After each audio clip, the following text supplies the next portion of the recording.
Sunday. It's 3:33 on the dot. So I don't know where you were expecting to be on Sunday at 3:33, but I knew exactly where I was going to be, and I'm here. So hopefully everybody's getting in here and getting prepared. So we have an exciting day today. I'm really excited about today. I'm really excited about what I have planned for the community today. We're gonna actually give away some stuff today. So I'm trying to get all my ducks in order. Christine, welcome. Always a pleasure to see you. I love to see the subscribers come through. Lindsay, as always. You know, Lindsay, if I log in on a Sunday and you're not here, I'm just gonna pause the live and direct message you to make sure you're here. But I'm excited about today. Robert Ingram, welcome. Hello to you. We're going to be giving away a few copies of the journal today. I plan on giving away 3 copies of the journal to everyone that has been wanting to join us on this healing journey, but just have not been able to get your own copy of the journal. And to be quite honest, Doreen, how are you? Hello to you. To be quite honest, I want to really, I'm going to be very biased and selective in giving away the journal today. Specifically, I'm going to try to give away the journals to people that have been logging in with us each and every Sunday and have been going along with us on the lives, but just have not had an opportunity to actually get a copy of the journal. I remember some of your names. So if you're one of those people, when we get to that part where I'm actually going to purchase you a copy of the journal right here live, just pay attention, follow the directions. There are going to be a few steps for you to follow. But once you do so, I'm going to purchase your copy of the journal right here. Follow the steps for me to get your address on where we're going to send it to. And we'll verify that your copy of the journal is purchased, and then we'll get it sent off to you. I'm also going to be giving away some of our back stock of our Super Parent gear. Some time ago, we started a somewhat of a clothing brand to celebrate parenthood, and we have a lot of backstock of that material here still in the house. So I'm going to be giving away some of those today.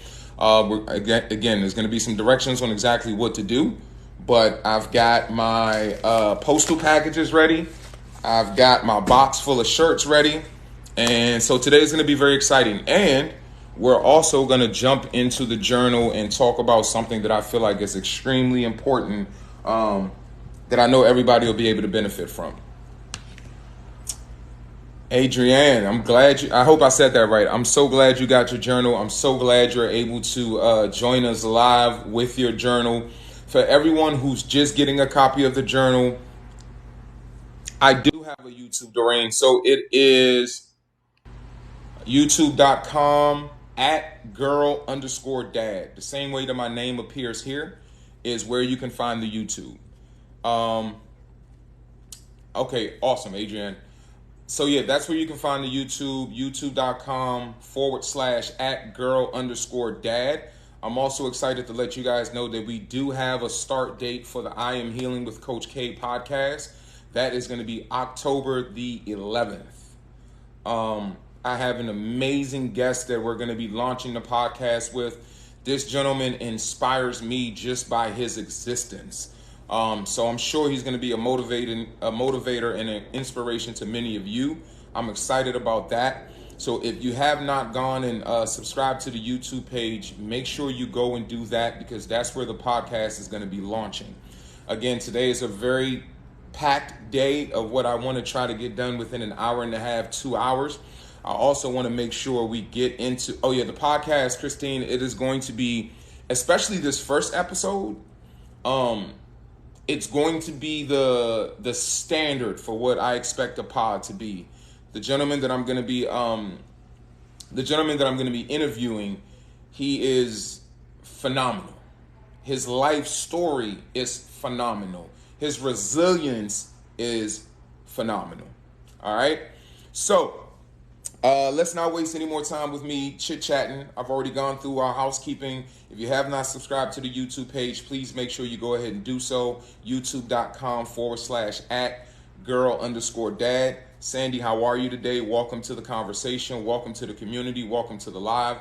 As always, we're going to start today with doing our breathing exercise just so we can get settled. As you all can see, I'm very excited because we have so much that I'm trying to get done today, but I feel like it's important giving back to the community and just being able to share some love, especially to the people that have been logging in each and every Sunday and that have not had an opportunity to get themselves a copy of the journal. I'm going to be giving away 3 copies of the journal today. I'm actually going to be purchasing them for you. And I want to really make sure we target the people that have been logging in with us every Sunday and that have been dedicated to following us on this journey, but just haven't had an opportunity to get a copy of the journal. Lala, I don't have specific content about your question, but I have some information that I can share with you that no matter what it is that you're dealing with, you will be able to endure, you will be able to overcome, and you will be able to see a brighter day for yourself, because the core of what I teach and the core of even my coaching is the outcome of your life is not determined by the difficulty of the adversity, but the outcome of your life is determined by the way that you respond. There are many of people that have gone through way more traumatic things that I've gone through. The gentleman that I'm going to be interviewing on the first episode of the podcast, hearing his life story and seeing the way that he lives his life today is exactly the example of that. So no matter what it is that you're facing, no matter what it is that you're experiencing, no matter how difficult it is, no matter how traumatic it has been, no matter how traumatic it is, I can promise you, I'm speaking from experience and I'm speaking from aligning myself with people that know this. The outcome is not determined by what you went through, but the outcome will always be determined by how you respond to it. Just Judith, I'm going to go ahead once we get started and we touch on what I want to cover in the journal. I'm going to take a break about 30 minutes in, and then I'm going to do the giveaway. It's going to be very simple. Essentially, what's going to happen is I'm going to take a break and I'm going to send you to the YouTube page and give you some specific instructions. And from those instructions, we're going to pick 3 people to give the journal away to. I'm going to be very transparent. I intend to kind of go after people that have been joining us every Sunday and that have not had an opportunity to purchase the journal, but they've been dedicated to joining us on this journey. They've been committed to showing up on Sundays. I'm going to target those people specifically.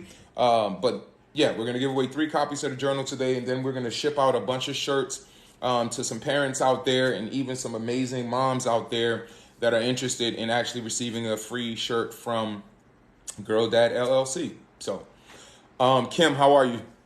Glad you're here. Happy to see you. So let's start with our breathing activity, because obviously that's going to help me to center myself and for me to kind of calm down. And then we're going to cover what we have in the journal to cover today.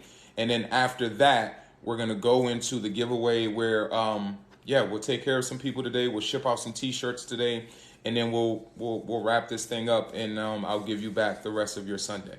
So with that said, as many of you know, I like to do this particular breathing exercise as my way of grounding. It is an exercise that I picked up doing Tai Chi. And essentially, it's just a regular breathing exercise. But the difference is how you know when you're doing this breathing exercise correctly. Your stomach should inflate first. And quite frankly, you want to kind of let your stomach inflate before your chest does. And that's how you know you're pulling the air into the proper area. You want to pull that air into your lower abdomen. So essentially, you're going to be pulling the air into this area right here. And while you're doing this breathing exercise, you want to focus your mind on imagining that air going to the pit of your stomach and then slowly pulling in your stomach and pushing that air out. We're going to do that for about 30 seconds to a minute. And then we'll go into what we have to cover in the journal today. If this is your first time joining us and you just received your copy of the Shadow Work Journal, you are late, but it's okay, because all of the content from the previous Sundays that you've missed, you can find on our YouTube page, youtube.com/@girl_dad. And you can follow along with all of the fill in the blank activities for the wound mapping section of the journal. So you're late, but you haven't missed anything, because you can actually go to the YouTube page and follow along with all of the previous Sunday's content at your own pace. All of the information is there. This live will be uploaded there as well. All right. Ferry Ford, I'm glad you found us. We're happy that you're here. Welcome to the community. Yeah, we're going to get to this healing. So yeah, I'm going to jump into this breathing activity. I do have the patio door open, so you all are going to hear some of that natural air. I love when it's raining outside. I love the sound of the cars moving by. I love the outdoors. If you have an opportunity to do these Sundays outside, put yourself in the best environment, in touch with nature if you can. It always helps you to ground into center, and it always helps you to be more in tune with yourself and more present in the moment. All right, so we're going to go into our breathing activity. What I like to do first is just loosen my shoulders. That is how I know when I feel that tension is when it's in my shoulders first. But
I can't get enough of that breathing exercise. Sometimes I'll start doing that breathing exercise and forget that I'm actually on live and that I have to stop so that we can continue this. But very powerful, very effective. I really hope that when we start, that exercise impacts you all the same way that it impacts me. Because not only does it ground me, not only does it make me more present in the moment, but it kind of gets off a lot of that. I'm excited to get on live jitters. I'm excited about everything that we have planned. And it really brings me into the moment, brings me into a sense of calm, into a sense of peace. And I love it. So I hope that it's doing that for you all as well as we get started. So what I want to cover today is your identity. So for those of you that have not been here for the last 7 or 8 Sundays, we have completed all of the fill in the blank activities in the wound mapping section of the journal. And we're now actually in the part of the journal where is described as the journal prompts, and I'll show you all. Is described as the journal prompts, and I'll show you all. So the section that we've completed is this first section, section 2. And a part of this section is the wound mapping activities. This is the wound mapping activities. We already did this, and we also completed all of the we've also completed all of the fill in the blank activities in that section of the journal.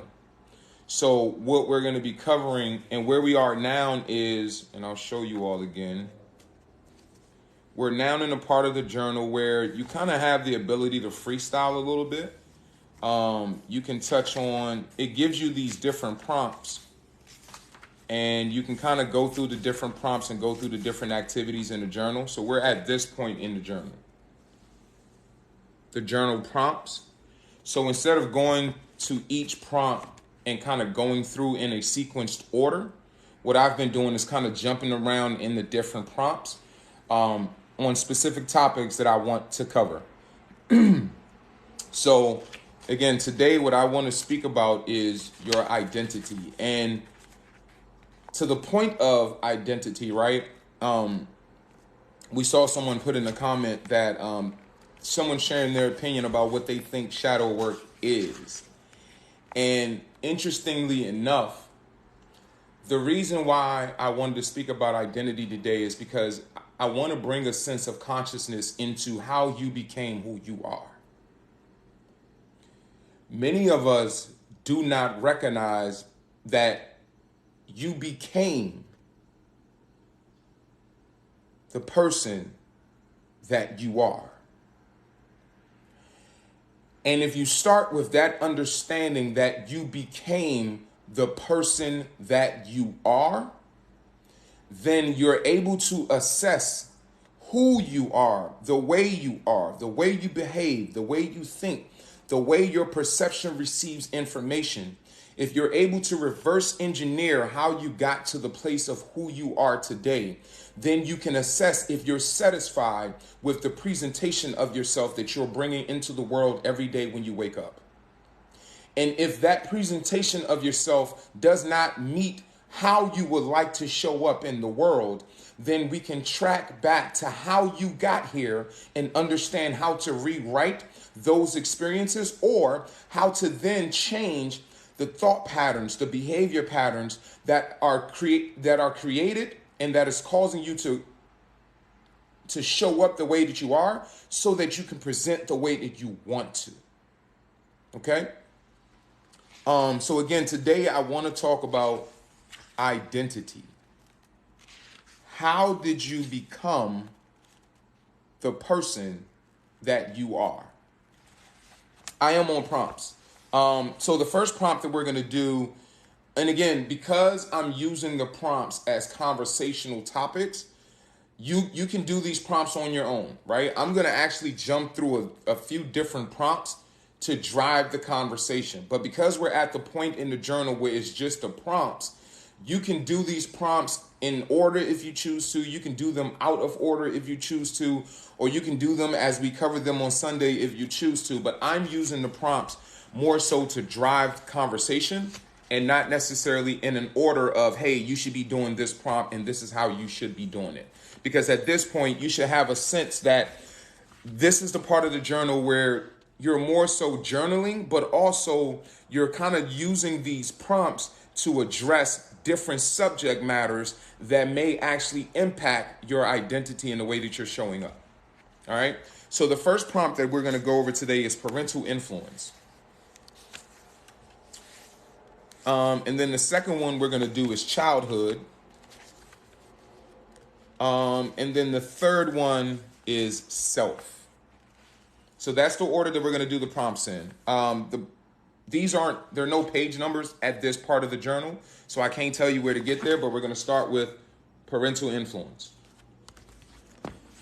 So the question that I'm asking is, and before I get started with the prompt, how did you become the person that you are? This is the part of the journal where we're going to kind of do a back and forth exchange. So I'm going to engage you all in the comments now and read some of your comments and your responses to that question. How did you become, Ty, how are you, sis? Good to see you. Always a pleasure to have you here.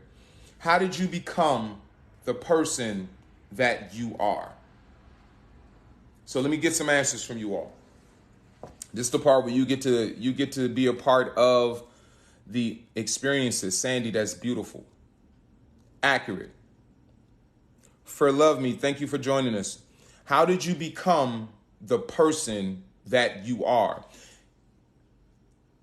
I'll give a little bit of context into personhood, right? In case hard experiences. Great answer, Tabitha. Through learning experiences. Absolutely, Terry. So much goes into that. You're absolutely right, Ty. But that's why I'm trying to get some of you all's answers. Moving on says not being loved. Asterisk said grandparents' influence. How my parents raised me, my experiences, living life, rearing of parents, experiences and changes in our paths, childhood discipline, by never have been loyal, loved, and guided. All accurate. All accurate. And here's the thing about your personhood. Your personhood is made up of your beliefs, your perception, your experiences, your thought patterns, your behavior patterns. All of those things make up your personhood. Being bullied, never been protected or guided. Honestly, through a lot of experiences, my life has been filled with trauma and has molded a lot of empathy. Past trauma. Christine says, learning how I desire to be versus how I didn't want to be and do. I love that. Feeling less than. Doreen said, I was raised by an aunt, so when my great nieces went in the system, I took them in. I took them in, no question. That's awesome. All right. All of those answers are not only accurate, but I love the fact that they're very personal to many of you, right? None of those answers are wrong. I'm going to touch on what I believe are the most impactful parts of how you became who you are. And as we go through this conversation, you're going to start to see why this is so important to understand. The reason it's important for you to understand how you became is because some of us are showing up in the world in a way that we are not satisfied with. But we don't believe that we have the ability to change how we show up. And the reason we don't believe we have the ability to change how we show up is because we don't know how to reverse engineer how we got here. All right? So the first prompt that I'm going to use in the journal is the parental influence prompt. Also, if anybody wants, any of you that have been here on Sundays and kind of know the flow and the pace and how we engage in these conversations, if you're interested in being a mod, let me know and I'll add you as a mod now so we can kind of keep the conversation clean, so we can keep the chat clean so that we can move on with the conversation. All right. And again, today is a giveaway. So if you're just tapping in, we're going to be giving away 3 copies of the Shadow Work Journal today, as well as I have a box full of amazing super parent gear that I'm going to be giving away. So yeah, but we'll get to that after we cover this. So parental influence. What part of your parents or guardians do you notice reflected in yourself? What traits, both good and bad, are you inheriting from them? How can you break the negative behavioral chains that run through your family? So the first question that I want to engage you all in the comments on is, what parts of your parents or guardians do you notice reflected in yourself? And the reason why that question is phrased the way that it is, do you notice? Because there are parts of our parental influence that some of us don't notice and we're not consciously aware of. Jamira says, absolutely nothing. That's why it's weird to me. My mom's attitude and who she was. So let me give you all some insight into this. For many of us, what we do is, especially if you had trauma or you had experiences that were not so positive in your upbringing, if you didn't get any therapy, any counseling, or anyone that was really there to kind of grab you in the moment that you had those negative experiences, here's what happened, and I'll use myself as an example. The way that I was treated, the harshly criticizing, the always never being enough and never doing enough to satisfy those that had that influence over me, I ended up having that same attitude towards myself. And not only did I have that attitude towards myself, I ended up having that attitude towards other people, the overly judgmental. Because people were overly judgmental to me in my upbringing, I ended up being overly judgmental of myself, as well as being overly judgmental of the people around you. See, sometimes when we're having these conversations, if you haven't really done your shadow work and if you haven't really sat with yourself and really did a lot of that thinking of why you are the way that you are, you don't have the reality of who you are, right? The lady earlier that said mirror gazing is X, Y, and Z, and then she said it's demonic, right? Or it's evil, whatever she said, right? That's exactly the void that most people miss out on. The idea behind mirror gazing isn't to find some type of entity that's inside of you. The idea is for you to sit with yourself, because a lot of people are unable to do that. Watch this. A lot of people that deem those type of exercises as something outside of positive for you, they're afraid to do that because of what they see within themselves when they do that. See, when you're whole and you have a sense of comfort about who you are, when you sit in front of a mirror to speak to yourself, you're not afraid of what's going to come out of you because you know who you are. The idea that you would be afraid to sit in front of a mirror and gaze at yourself, that something is going to come out of you, that tells me that your reality is there is something inside of you that you believe is evil and demonic that is going to manifest itself by you simply staring at yourself. And that should make them more alarmed about their own lives.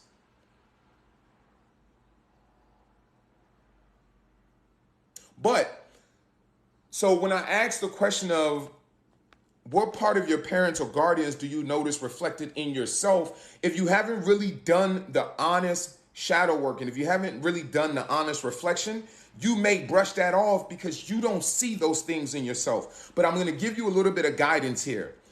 What are the ways that you treat yourself that you don't really like? Let me ask you that. What are ways that you treat yourself that you don't really like?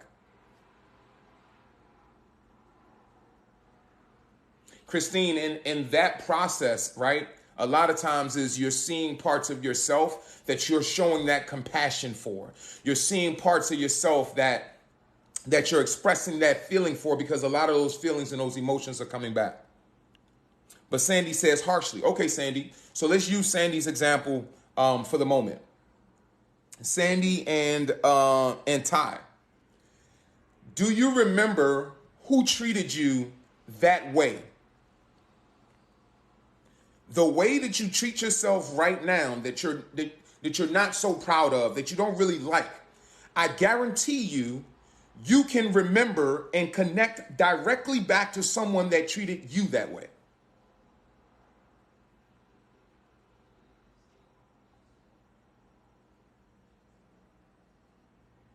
Vampire Diaries, I guarantee you someone talked to you like that.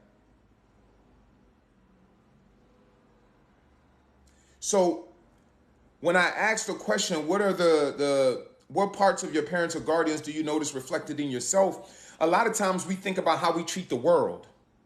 First place you want to check that is how you treat yourself.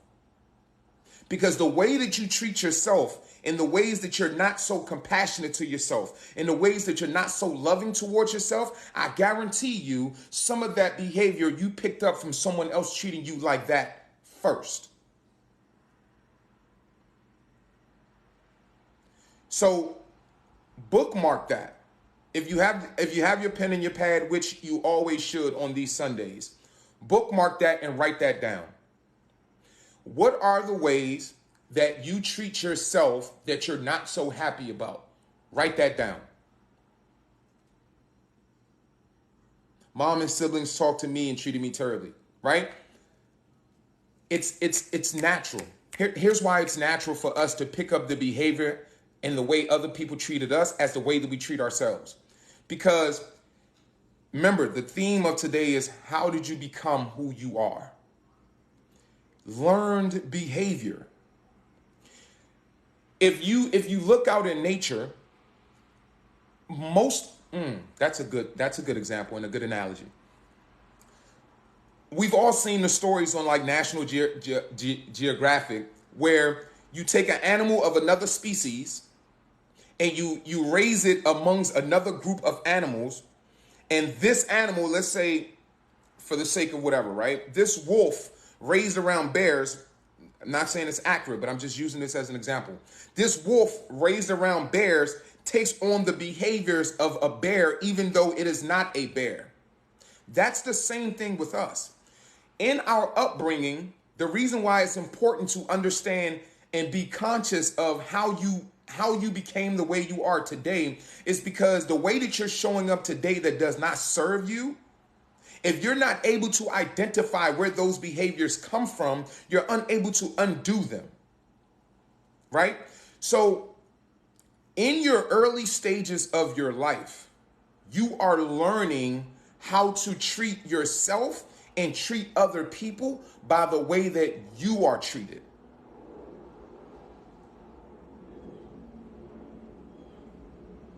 And if you're able to identify the traits that you picked up from your parents or your guardians that are now in your behavior that does not serve your best interest, highlight that and write that down. We're going to come back to it. And then what traits, both good and bad, are you inheriting from them? Again, think of good or bad things that you do towards yourself. I can almost assure you, you can connect it to how someone else treated you.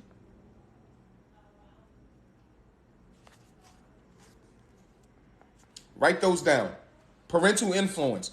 What are the parts of you and the way that you show up today that's a part of your parental influence?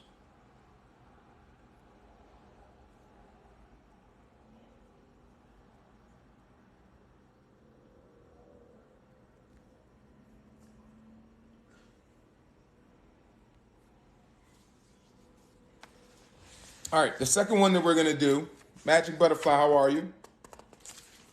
The second one we're going to do is childhood. Again, we're in, I think, section 3 of the journal, and we're just going through some prompts. So the childhood prompt says, in your childhood, what did you not receive? In your childhood, what did you not receive? That's common, Sandy. Watch that. Watch the comments. Watch the comments.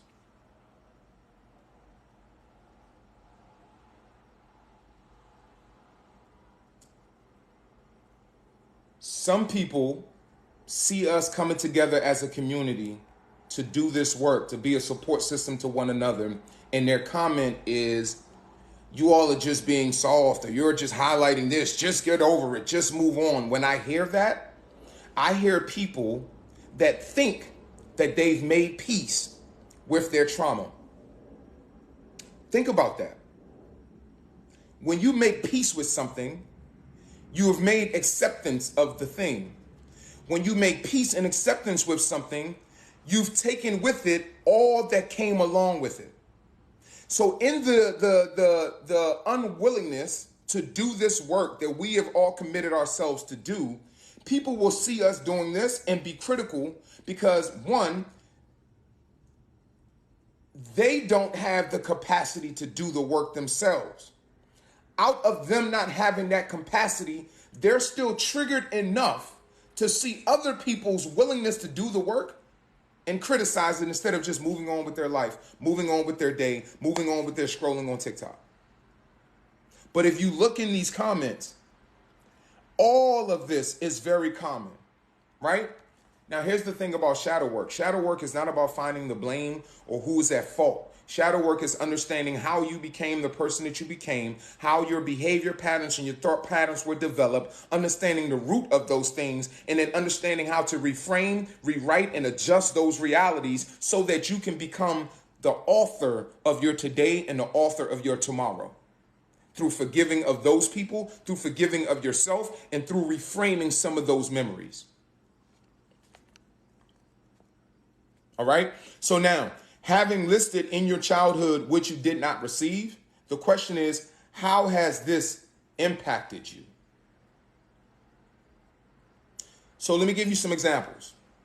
For those of us that did not receive that love and that nurturing, right? You will struggle to love and provide yourself with that nurturing. Here's the other thing.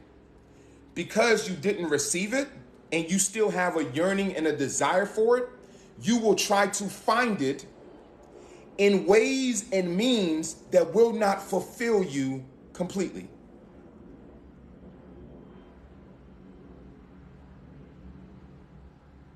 Because you did not get that early on, and we're going to talk about how to adjust these things in your life, right? I'm going to give you some solutions. I'm going to give you some tangible things that you can do to make this change and this transition and this shift in your life. But first, we have to identify what it is that needs to be shifted.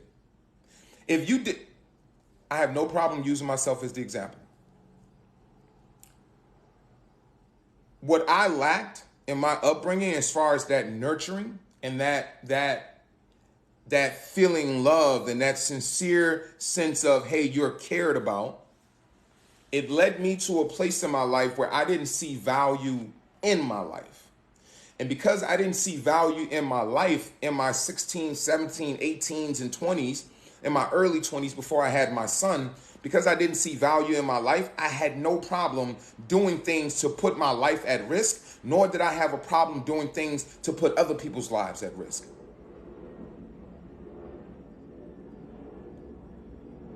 When you're able to identify where your behavior patterns that don't serve you and where your thought patterns that don't serve you come from, you're able to go back to those places, understand why this behavior came out of this situation, this behavior came out of this experience, and then reframe it so that you can rewrite and restructure yourself to behave and show up different in the world. But because I didn't have that, I didn't have a value for my own life. And when you don't have a value for your life, you sure enough don't have a value for anyone else's life. Now, here's the solution part. What do you think would be different if you had received this? Put that question aside. Here's how you reframe those experiences in your life when you avoided those things. And this is going to be so critical. For those of you that never got that love and that nurturing in your childhood and in your upbringing, you never felt safe, all of the things that you felt, right? And you spent a lot of I spent a lot of time in my life abusing drugs, alcohol, sex, all of those things, trying to find that fulfillment that I never got in my upbringing. But here was the thing. I was looking for it as a recipient of it. I was looking for it. I was looking for someone to give me what I never had. And because people are not so willing just to love you without condition, I found myself doing all these other things to fill the void within myself that those things could not fill. Here's where I started for me, and I'm going to share my personal experience and my testimony. The first place that I found value in me was understanding that God, source, the creator that put me here, put value in me. The first place, Becky, what's up, sis? You abandoned me like 2 Sundays ago and you haven't been back since. I'm glad you joined us, but you've been gone. So I'm beefing low key with you. But the first place that I first had a substance and a foundational understanding of finding value in myself wasn't needing someone else to validate me, was understanding that the first validation that I needed to recognize was that the breath of life that is inside of me, that the breath of life that makes this vessel become animated and come to life, that breath of life inside of me contains the love of the creator that put me here.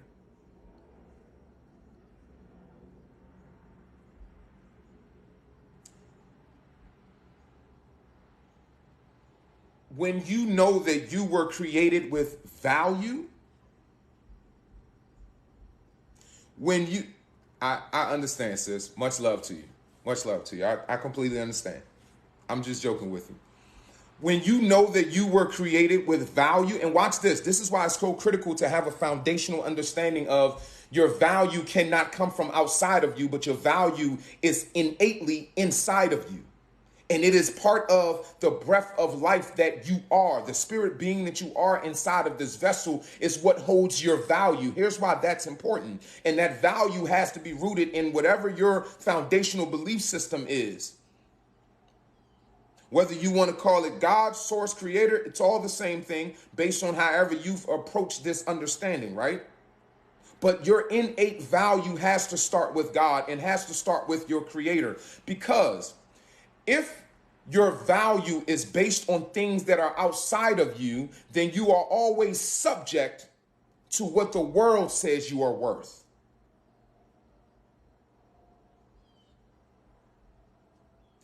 If your value is based on either things outside of you or the opinion of the world around you, then you are always subject to what the world says that you are worth. But if you understand that in you even being here, the breath of life that you are inside of this vessel, in that is the value of who you are. Being the piece of the creator that put you here is what defines your value. Once you understand that your value starts from within you, nobody can take that from you.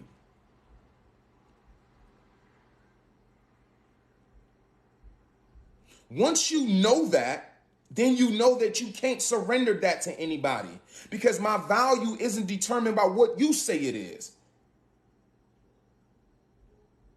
My value isn't determined by how you define it or how anyone else in this reality defined it, because my value is intrinsically inside of me. The minute that when I came out, I know that I am valuable. I am as valuable as everything that runs this universe because I am a piece of that. That's the first foundation of you understanding your value. And when you don't have that foundation, when your foot isn't rooted in that, then your value is swayed by the times, by what's happening in your life. Your value is swayed by all these other influences and all these other impacts. But when your foot is planted and understanding that my value is defined by the creator that put me here, then nothing that happens on the outside of you can change you knowing that you are valuable. And then I'll add this to you. When you know that you are a piece of infinity, you're connected to the source that put you here. That's not a question. In being connected to the source that put you here, you're also connected to everything around you. When people talk about energy, I know some of us that are not into that space and into that world, when you hear the conversation about energies, sometimes you're either intimidated or you think, oh, that's just for those woke or those people that are a part of that lifestyle. No, it is the energy that connects us all. There's a reason why things happen within the weather and things happen outside within nature, and it impacts you on the inside. Because it is the energy force that connects us all. But again, when you plant your value in understanding that the breath of life that you are inside of this vessel, that is what holds your value. And you are a piece of infinity. You are a piece of the creator that puts you here. Then you don't ever have to surrender your value to someone else's opinion or someone else's treatment of you. Now, here's the critical part, because those are the secondary parts of how we come to see ourselves the way that we see ourselves. When you know that you are a piece of the creator that put you here, you have a better understanding of your worth. And you have to be the first person that treat you a certain way. When I started my journey in my early 20s, like 23, 24, when I first had my son, this was the statement that I started with. I've since learned that there are some errors in this statement, but this statement was so powerful for me at the time that I started on my journey. Dr. Tamara, how are you? Haven't seen you in a while. Always a pleasure to have you. The statement was, people are not going to treat you no more or any less than how you treat yourself. People are not going to see you no more or no less than how you see yourself. At that time, I needed just that statement alone for me to understand my value, for me to have a foundation in myself. Now, what I've learned since I started this journey, and I've taken that statement a step further, people cannot define you by no more or no less than how you define yourself.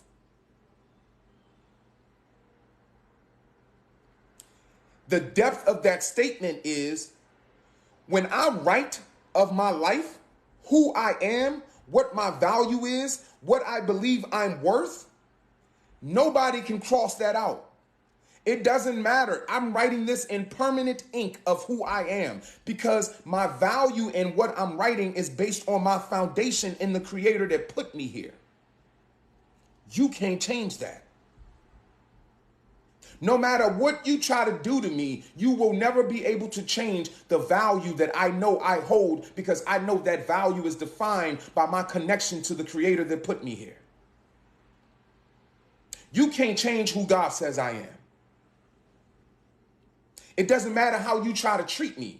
You see, when I have my foundation in knowing that I am what God says that I am, intentional, I am that what God says that I am, it doesn't matter how you treat me. You will never change that foundation inside of me.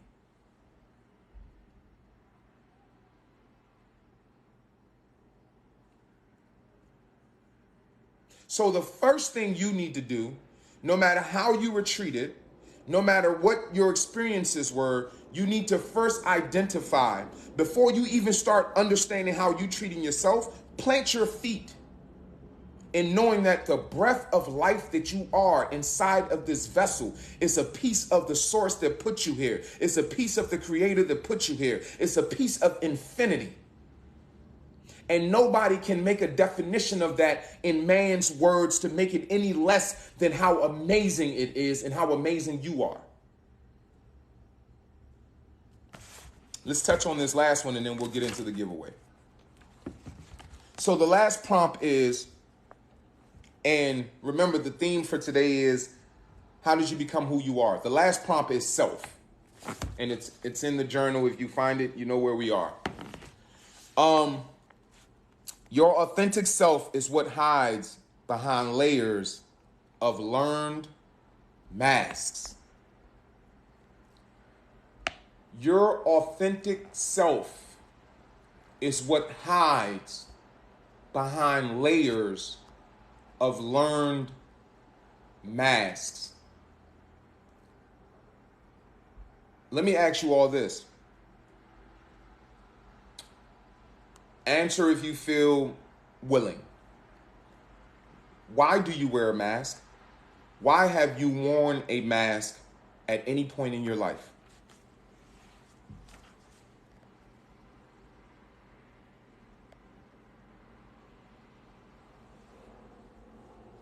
Roxy, thank you for sharing that.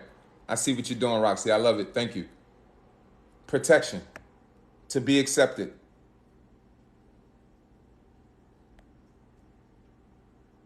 To protect yourself. Fear of rejection, hiding from shame, a defense mechanism of shame of being who I am sometimes. I was afraid of who I was and just wanted to be loved, to show others I am more than what I am, to be liked, to survive. Is there anything you wish? Okay, that was the same thing. I never thought my authentic self was good. Because I didn't feel my real self was okay. I covered the mistakes, people pleasing, being judged, people always judging or hurt me, or I didn't want to overwhelm them and scare them away of being rejected or unloved. Fear of rejection.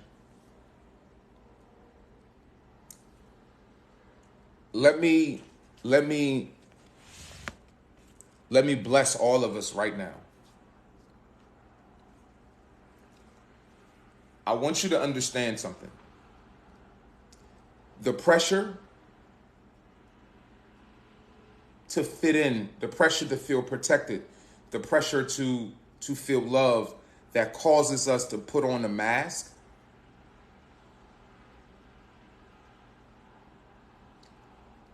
will never truly serve us. I want you to imagine this. Imagine you have a child and you take your child. Imagine you have a child and you're taking your child somewhere, right? And before you go into this place that you've taken your child, you say to your child, hey, put this mask on because I don't want people to see you.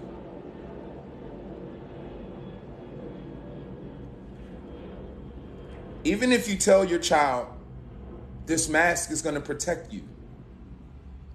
This mask is going to make people love you more. This mask is going to make people accept you. This mask is going to keep you safe. Your child is going to listen to you. And your child is going to believe you.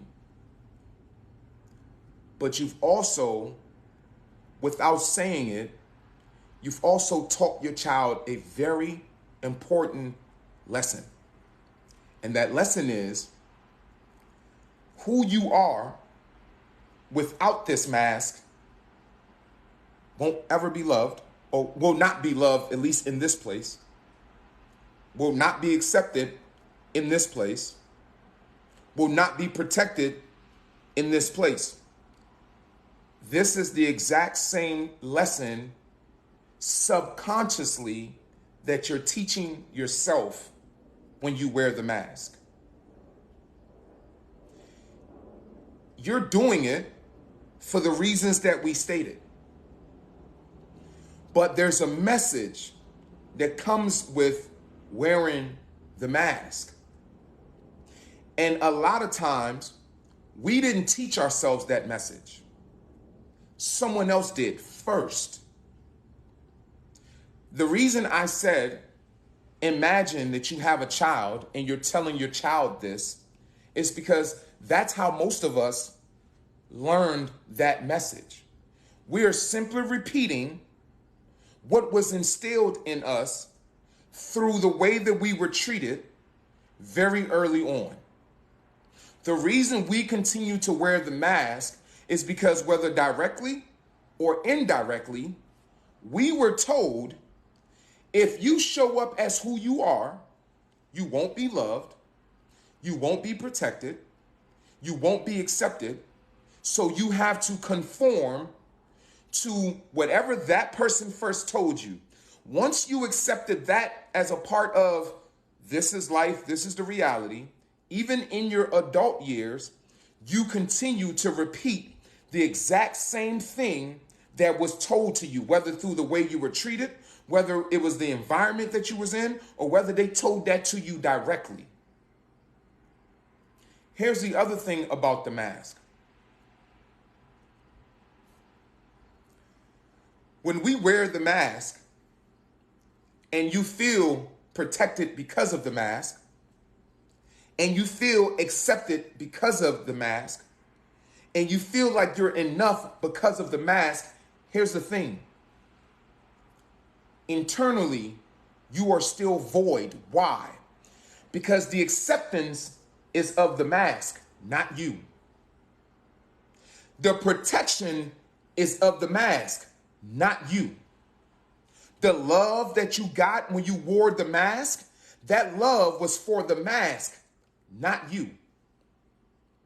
That's why no matter what we do, no matter how much we try to hide ourselves, no matter how much we try to be what we think people are going to accept, no matter how much we try to conform and adjust ourselves to all of the things that we believe are going to give us what we are looking for, until you show up as your authentic self, you will still be void and empty of the things that you are looking for. Because if people learn to love the mask, the true you is still there, learning the lesson that you taught the true you. They will only love the mask and never you. And listen, you are reaffirming to yourself every time you put that mask on, you are affirming this to yourself that they will only love the mask and not you. The mask is enough and not you. Here's the third part about the mask. The people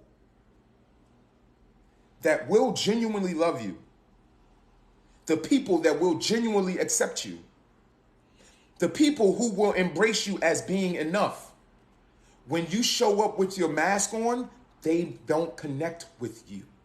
They don't see you. You will never find your tribe as long as you're wearing the mask. Because imagine, what's a great story? Let's use the Tarzan story. Imagine young Tarzan got lost in the jungle, right? And he grew up with this pride of lions. Young Tarzan's family is now looking for him, but they're looking for the boy. They're looking for the human child that they know is amongst this pride of lions. But when they get out into the jungle and they see this pride of lions, young Tarzan is now wearing the fur of one of the lions that passed away that the other lions have now put over him. Young Tarzan is now wearing the mask of a lion that passed away that they now put over his face. So his family is unable to identify him. Watch this. Young Tarzan, in his emptiness of knowing, even though he has assimilated to his noun environment inside of him, everything inside of him lets him know that he is not a lion, that he is still yearning for the love and the compassion of his human parents. But when his human parents come to look for him, because he is now wearing the cloak and the mask of a lion, they don't see him. So they're constantly passing him by. So while he is living in a sense of emptiness and feeling like, why won't they find me? Why can't they come looking for me? Why didn't they come find me? Why didn't they come look for me? Well, they did. But he had fully assimilated to the environment that he was in. So his people couldn't find him. This is you. There are people that will love you for who you are, but it starts with you first. You got to love you enough to show up as you. Remember, the world will not define you as no more or no less than how you define yourself, but you got to write the first definition. And then everything else that people write is a dry erase board. Scratch that out. That's not you. But if you are so assimilated to your mask that you will take the temporary comfort of acceptance that your mask provides you, the temporary comfort of being enough that your mask provides you, the temporary protection that the mask provides you, what you're doing is surrendering your long-term acceptance with people that would actually love you. Here's a really intimate example that most people can relate to. The reason why most people struggle, or some of us struggle, in finding a good, healthy relationship is because you haven't learned how to show up as yourself. And watch this. You've gotten so accustomed to the mask that you don't even know what you like in people. You don't even know the qualities that you genuinely like. You don't even know the qualities that genuinely are compatible with you, because you have gotten so comfortable with your mask on, you like what your mask likes. You like what the mask likes. Remember Jim Carrey, The Mask, right? When he put the mask on and he turns into that green creature. And every part of what he's doing is a part of what the mask wants, what the mask likes, but it's never fulfilling. It never makes him feel whole. That's most of us.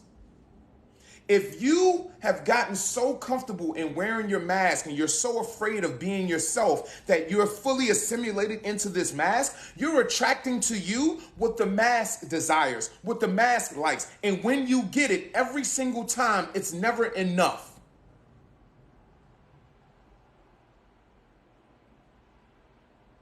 It's not for you. It's for the mask. It's for the facade. It's for the person that you think the world is going to accept.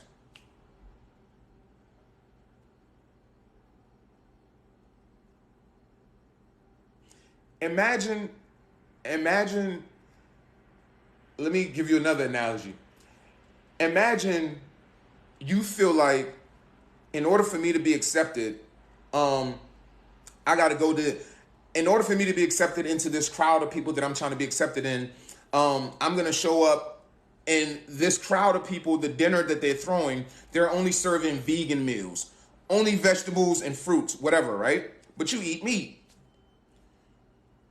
You've been showing up to these people's dinners for the last 6 months of your life, eating vegetables, feeling completely starving when you leave. But in your attempt to assimilate with these people, in your attempt to impress these people, in your attempt to be a part of their group, you've foregone what will actually sustain you and fill you up. And you're accepting and doing and eating and consuming something that leaves you empty. That is how you show up in the world when you show up with your mask on. Yes, you might be temporarily accepted. Yes, you might be temporarily feeling a sense of protection, but that's not you. Your mask is protected. When you go home and you take that mask off, you are still empty. You are still void, and you are still as unprotected as you were. The problem is you don't see enough value in who you are to show up as who you are for the world to respect who you are and accept who you are. Here's the other thing. Everybody's not for you. See, there it is. That's what it is. You put your mask on, and then you go around people that look like the mask. And now, because you've gotten this temporary sense of protection, this temporary sense of acceptance, now you've set this as your goal. These are the people that you want to be around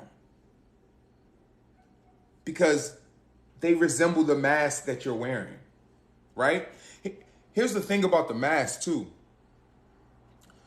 When you put this mask on, you're telling yourself that you're not good enough. When you put this mask on, you're telling yourself you are not good enough. You are confirming that to yourself. So inside in your subconscious mind, that message is stored on your hard drive. Watch this. So later on, when you try to do certain things and you hear that voice in your head, you're not good enough. So the first part, what did we talk about? Parental influence, right? It's the first thing we talked about. What was the second thing that we talked about? Parental influence was first. What was the second one? Oh, I got it. Parental influence was first. Childhood was second. Thank you. Childhood was second, and then self was third, right? So first, you had that influence of whatever they instilled inside of you, whatever those negative thoughts were, whatever those negative ideas were, you had to deal with that, right? That's their influence. Then as a child, you take that upon yourself. This is how they treated you. This is the learned behavior that you have in your mind about how you see yourself. Now, as an adult, the self that you're showing up as in the world, you're repeating to yourself as an adult, the adult you. You are now saying to the adult you the same thing that they said to the child you. And you're just reaffirming this cycle in your life. How did you become the person that you are today? How did you get here? How did you become the person that does not feel comfortable showing up in the world as wonderfully made as you are? Let me add this to this conversation. It is by design it is a part of the design of making sure that you never come into a true understanding of your identity. of who you are and what you are and how you were created, it is by design in our society to make sure that you're constantly being given something to conform to. That's by design. But here's the reality. As we are sitting here having this conversation, you are being made aware that you don't have to conform to that. You are being made. Here's what I've come to understand about universal accountability. You're accountable to what you know. You are accountable to what you know. Per this conversation, you are now accountable to yourself. And I would dare you, I dare you, I dare you, I dare you. See yourself as your Creator sees you, as wonderfully made, as enough. See yourself as God sees you, as made in the spiritual image of infinity, in the spiritual image of the Almighty. See yourself as valuable from that perspective. And then I dare you to show up in the world comfortable in that regard. And watch how the world responds to you.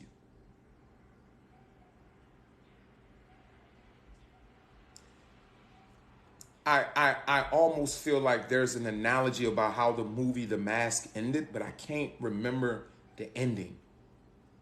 I think the dog ended up putting the mask on, right? But I almost feel like there's an analogy there that I just can't grasp the ending of it. But I promise you, your mask does not serve you. It only gives you temporary gratification.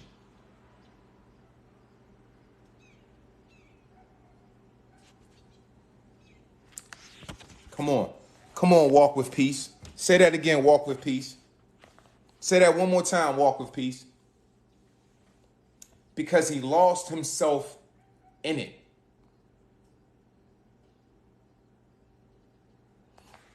All right.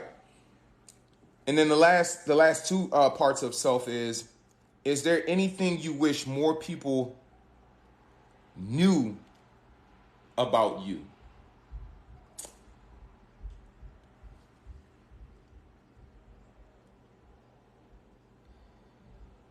I want to phrase that question a little bit different.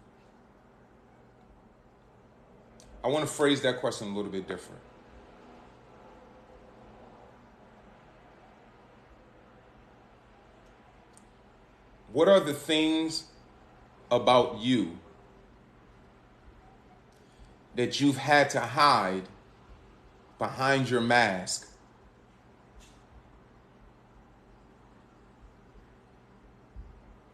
that you think will keep you from being accepted? What are the things that you had to hide? What are the things about you that you had to hide behind your mask that you think would have kept you from being accepted?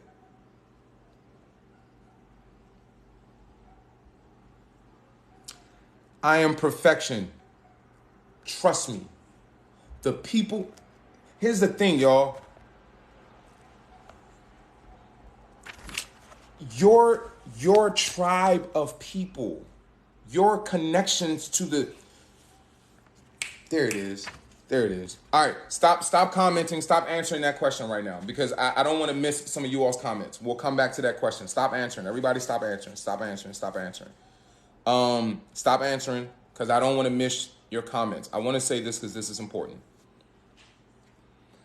I was doing a little bit of research, and I'm going to do this post a little bit later, right? There is a post that I'm going to put up that's a part of this conversation.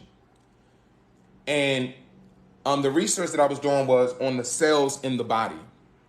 And I was trying to answer the question, if all the cells in your body have all of the molecules and everything that is necessary to rebuild your entire body. The answer was no.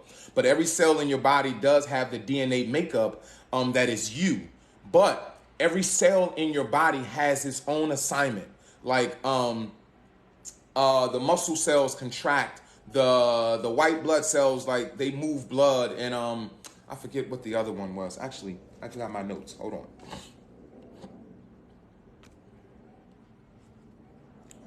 Hold on. Give me a second.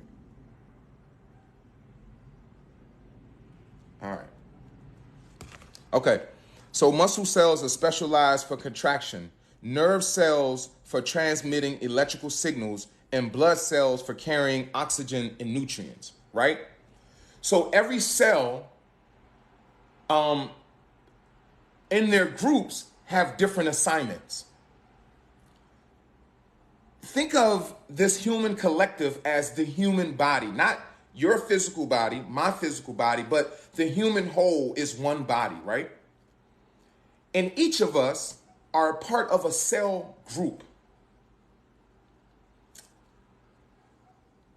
The problem is, most of us have been conditioned to have a desire to be a part of a different group of cells that you weren't designed to be. Here's why I say that, and I want to go back to the comment from I Am Perfection. I Am Perfection. First of all, I appreciate your willingness to share such a very vulnerable part of yourself. And I want you to understand that there are a group of people that are for you, that will accept you and embrace you for who and what you are. And here's the part that many of us struggle to accept. When you are rejected by people, some of us, because of our trauma and because we were rejected by people that were supposed to embrace us, we are very sensitive to the idea of being rejected. So when we're rejected by people, it hurts us. And we feel like this is a negative experience for us. But here's what you got to understand. When you are rejected by people, count that as a blessing for you. Would you want to be around people that do not see you and embrace you and accept you for who you are? Absolutely not. So when people reject you in your authentic self, embrace that as a thank you. I was in the wrong place. That's my bad for even showing up in a place I wasn't supposed to be.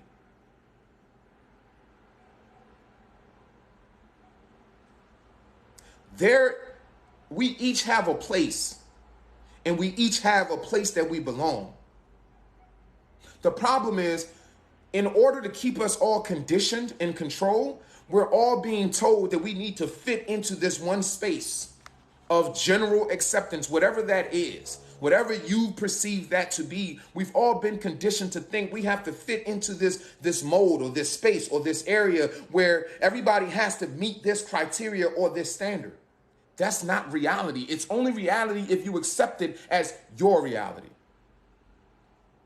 Everybody's not for you, and that is okay. You are not for everybody, and that is okay. But you'll never be able to dissect those two things if you keep showing up trying to be somebody and everybody else other than yourself. You will never find your own cell group to execute what you were put here to execute. That's why many of us don't know what our purpose is, because we've been misdirected so much in our life and in our upbringing that we keep thinking we're supposed to do A when you're actually designed to do B.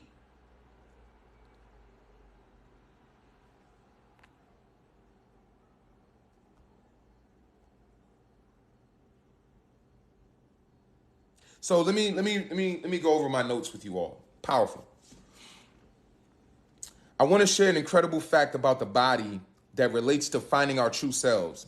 Did you know that every cell in our bodies contains the complete genetic blueprint? This is actually a post that you all will see later on my page, but this is, so I usually write out the content of what I want the post to be, and then I spit it as I'm comfortable speaking to the audience, right? But check it. Did you know that every cell in your body contains the complete genetic blueprint? It's like having the potential to rebuild an entire person within us. But here's the thing, just like our cells, we each have a unique purpose and set of gifts. Our cells specialize to create the wonders of our bodies, and we too must discover who we are and embrace our own gifts. Being anything other than who we truly are leaves us feeling out of place and lost. just like a muscle cell trying to be a nerve cell or a blood cell trying to be a bone cell. We must find our own path and our own purpose. So take a moment to reflect who you are, what your passions are, what makes your heart soar.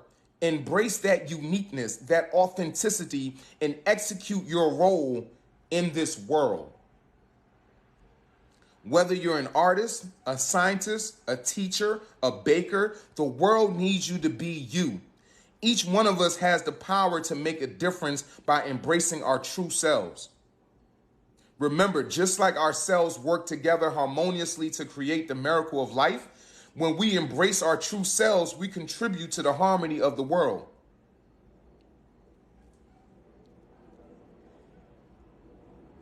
If you never show up as you, first of all, not only are you lost and out of place, but the role that you're supposed to play for the collective, that role is left void. Imagine we're all on the stage of a play, right? Imagine we're all in elementary school again, and we're putting on a play. Somebody has this role, somebody has that role, somebody has this role. The play is going on. Instead of you doing your role, you've been watching so-and-so do their part, and you're envious of them doing their part, so you want to go do their part. The whole play is off.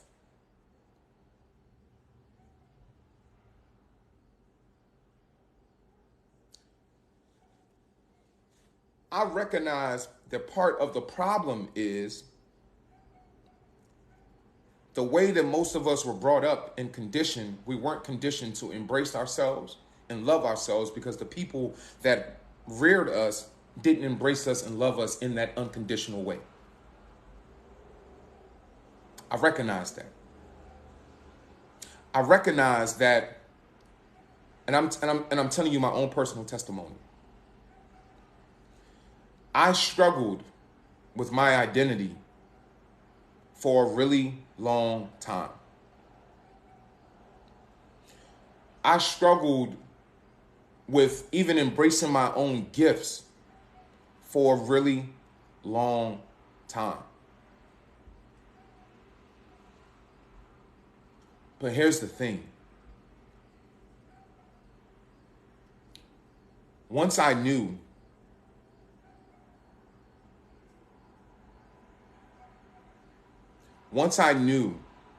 my foundation in God, once I knew that I was uniquely made, and in that unique crafting of who I am, that is what makes me wonderful. It's not how well I can conform to the people. That's it right there. That's it right there. We've all been given this false idol of what the ideal person is and what the ideal person looks like and what the ideal life is and what the ideal life looks like and what an amazing life is and what an amazing life looks like and what success is and what success looks like. We've all been given this false image and this false idol, and I'm using the word idol very intentionally. And we've been conditioned to believe if you forego the very thing that makes you uniquely who you are and pursue this image, then you'll have fulfillment and you'll have peace. What happens when you chase a false idol? You will always be left void.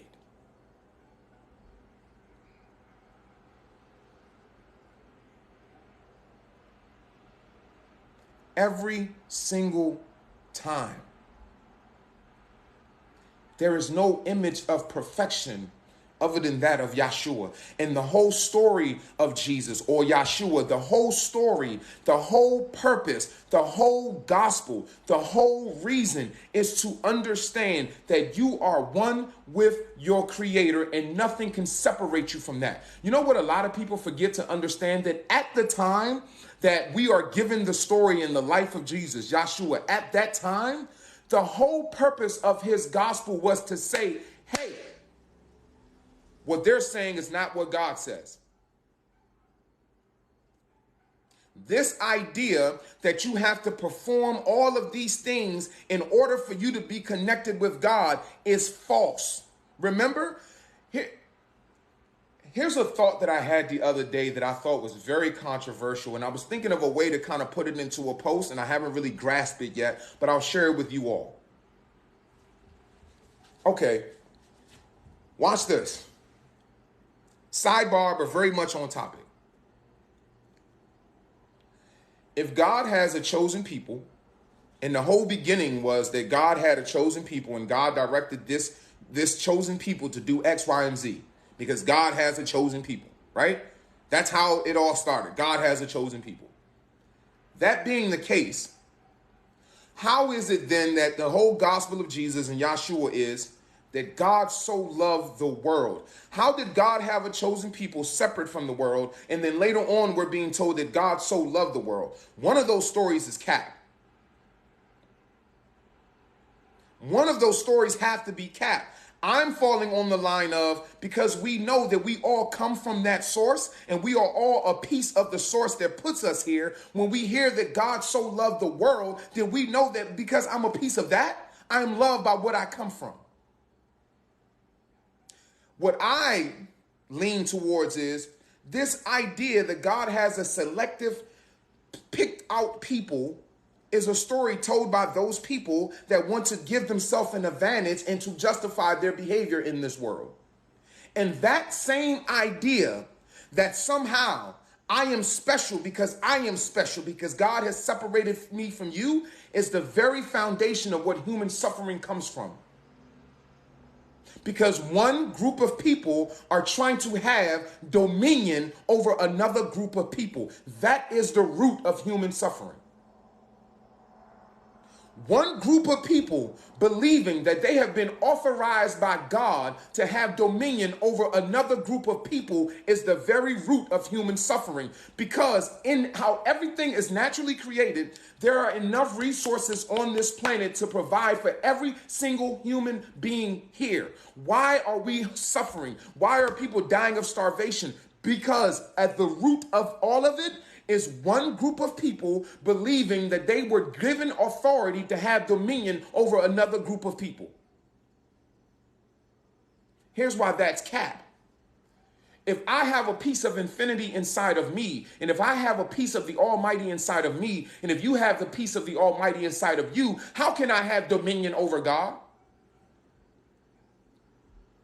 How can I have dominion over God? It's not possible.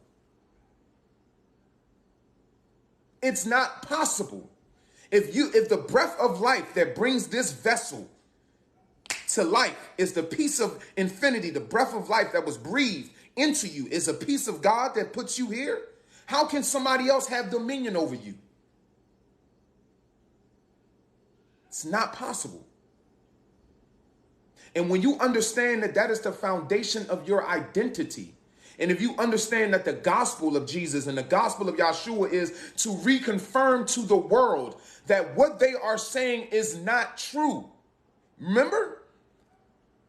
The whole gospel and the whole reason why he was hung is because he was contrary to what they were saying. And that story was that these people are special, the rest of you are not. But it said that God so loved the world. So to scale this down to you understanding your identity is to let you know that you are a piece of infinity that put you here. And knowing that you are that piece of infinity, you are valuable. And however you show up in your authentic self, you are valuable. And if you just happen to be a cell that transfers blood, that's what you are. Show up as that.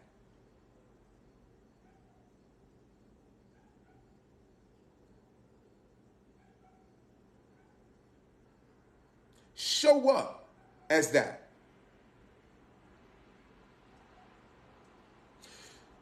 So when you think of how you became who you are, for many of us, we know we became this way because people treated us a certain way.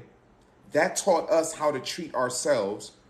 And then we conditioned Because of that initial interaction and that initial teaching, we then started to see, we started to see ourselves the way that we were treated.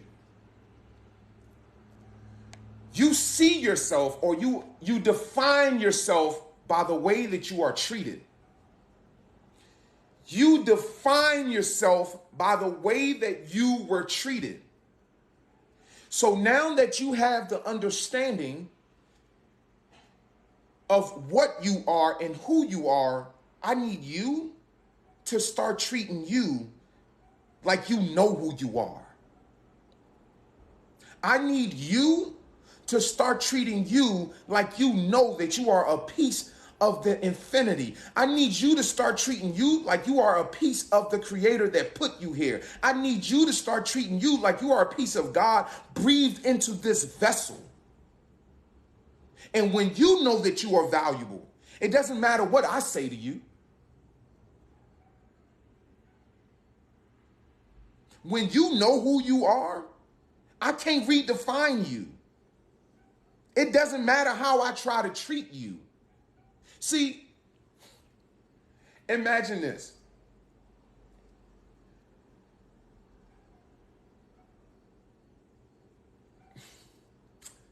Sticks and stones may break my bones, but words will never hurt me. You know what the core of that is?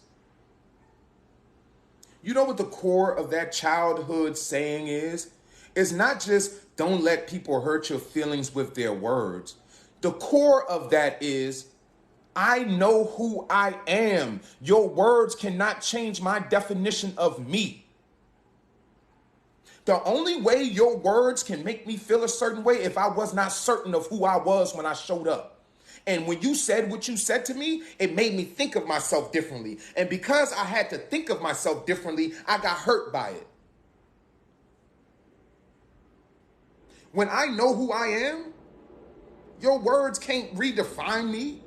The way you treat me can't even redefine me. And let me show you something. Let me show you something about how you truly know who and what you are in God. Let me show you something. You can enslave a person's physical body and their spirit. You can conform a person's mind to accept the enslavement that you put upon their body. But their spirit will always yearn for freedom, because their spirit comes from that which put us all here. And you cannot enslave infinity. You cannot enslave that.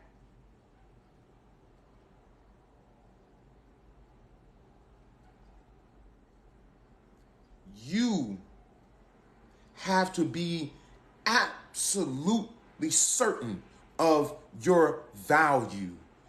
You can no longer identify, there it is. You can no longer identify with how you were treated by other people.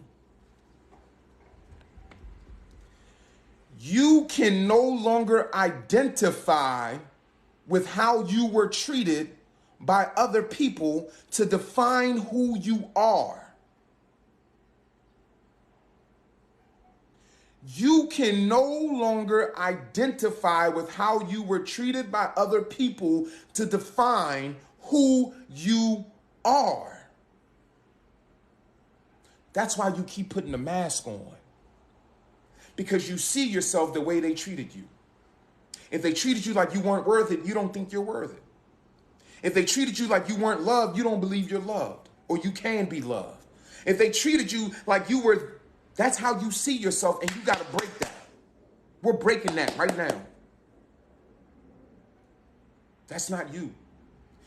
And I'm going to give you some tangible things, because sometimes when we have these conversations, and there are other segments of teaching where people get all excited and get all fired up about what they're hearing, and then they don't have anything tangible to walk away with that they can apply to their life. So I'm going to give you something tangible and speak to you from reality. This message is resonating with you right now. But when you get off of this live, there are things that are going to happen in your life. There are things that are going to happen to you that's going to bring back those negative thoughts. I'm going to give you a tool right now. See, your subconscious mind is like a computer hard drive. And on that hard drive, the way that they treated you has been downloaded on your hard drive and is a part of your operating system. Come on. It's a part of your operating system because it was downloaded on your hard drive when the computer was shaping and forming the way that it is going to operate, your operating system. This idea of the way that they treated you is now embedded in your operating system. So there are times when you're living your life and something may happen, and even though you have this message and this understanding now, things are going to happen to you that are going to trigger your hard drive to go into autopilot and start operating the way that it's always operated. Here's the tool that I need you to understand.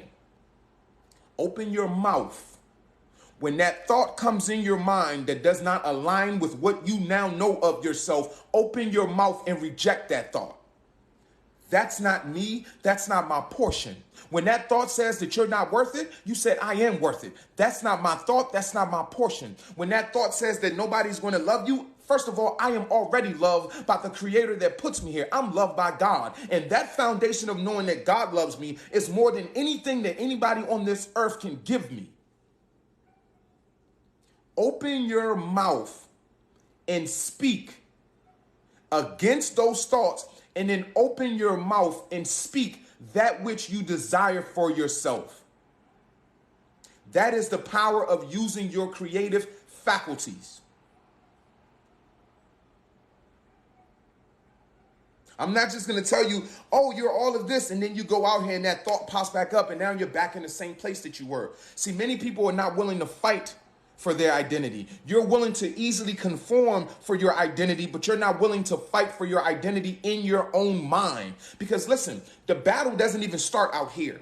The battle starts inside of here. And that's why when you have been conditioned a certain way, no one else has to do anything to you, because the conditioning is going to go into autopilot. Many of us have not taken the steering wheel of our life yet. Too many of us have not taken the steering wheel of our life yet. We are literally sitting in the passenger seat, and the auto program that has been embedded on our hard drive is literally running this vessel. And you're just sitting there unhappy about how the vessel is being ran, unhappy about what the vessel is doing, unhappy about what's happening to the vessel. And you're just sitting there because you have not been made aware that you are an actual spiritual being inside this vessel. You have to grab the steering wheel and start driving it. That's how you were designed. That's what you were designed to do. That is life.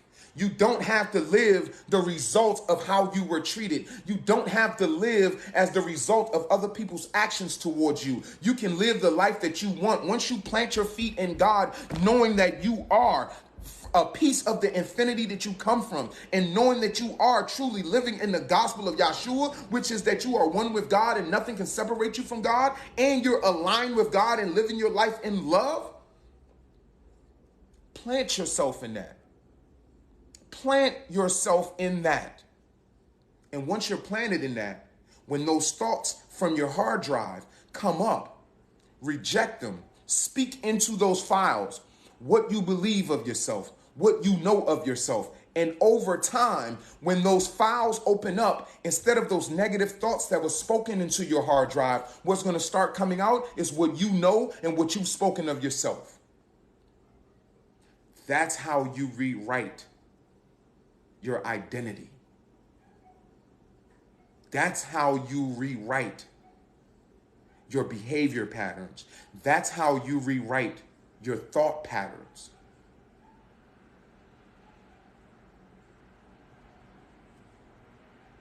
Makes sense? If that makes sense, put a 1 in the comment. If that makes sense to you, put a 1 in the comment. All right, so here's what we're going to do. Awesome. So everybody that's in the live right now, if you have not gone to the YouTube page and subscribe, I need you to do so. And here's what I am going to do.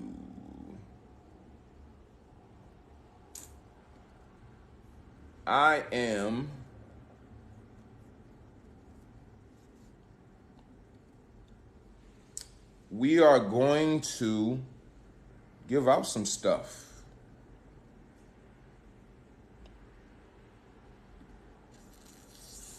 Let's see. All right.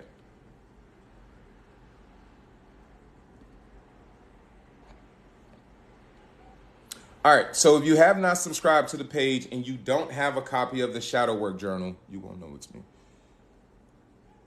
So I'm going to do both right now, right? I have the YouTube page up.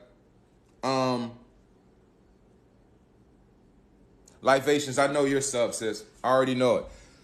If you are interested in getting a copy of the Shadow Work Journal and you don't have it, and you have not gone to the YouTube page and subscribed, if you go there now and subscribe and leave a comment right now, we will purchase you a copy of the journal.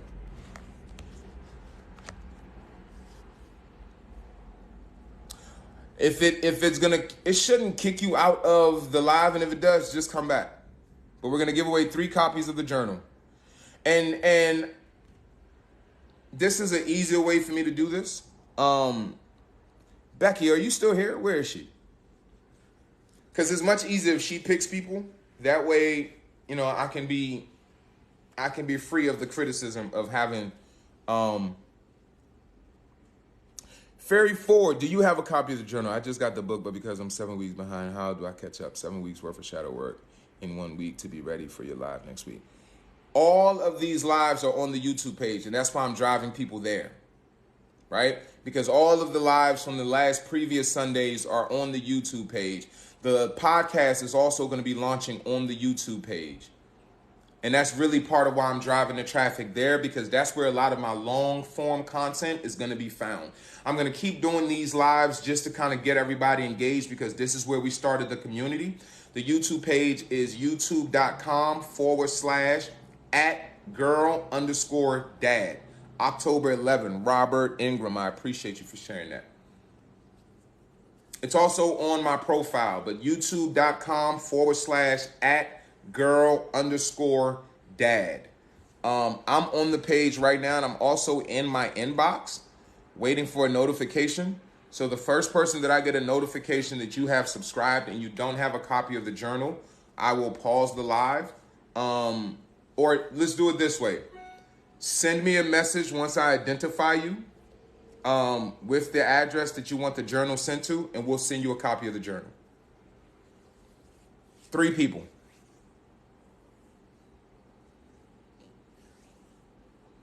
Fairy 4,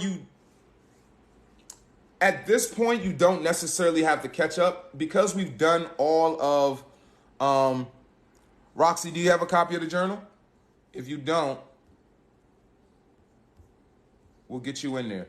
But oh, shucks. So Heather Feather, who's Heather Feather? I'm not Roxy on YouTube. I got Heather Feather. Who's Heather Feather? I've got Heather Feather and Perthina. I don't know if you... Imperfection, that's you? Heather Feather?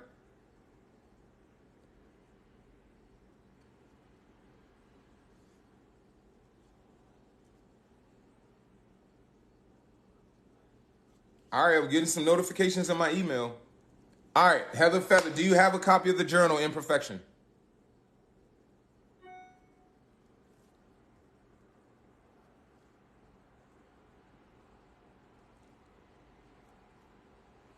All right, we will send you the first copy. So do this. I'm going to follow you right now. Go into your direct message. Go to my name, go to direct message, send me the address that you want us to send your journal to, and we will send you your copy of the journal.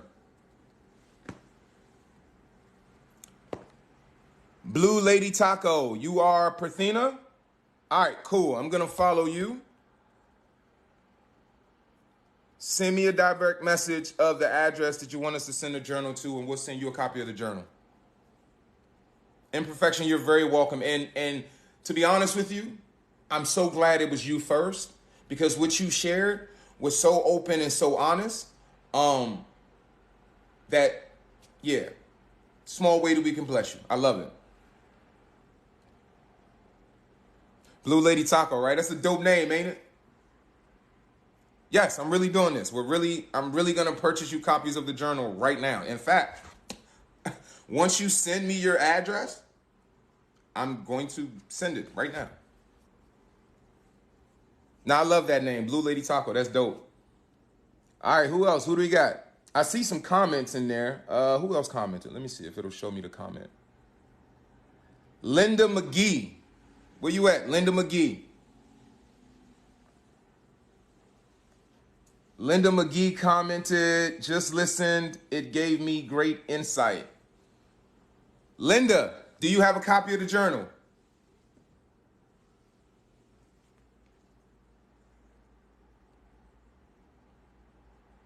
No? All right, I'm going to follow you.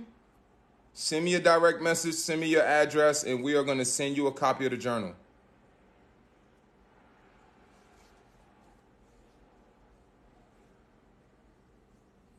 All right, we'll do one more copy. You got to go to the YouTube page, either subscribe. Linda actually left a comment. Linda, don't forget to subscribe.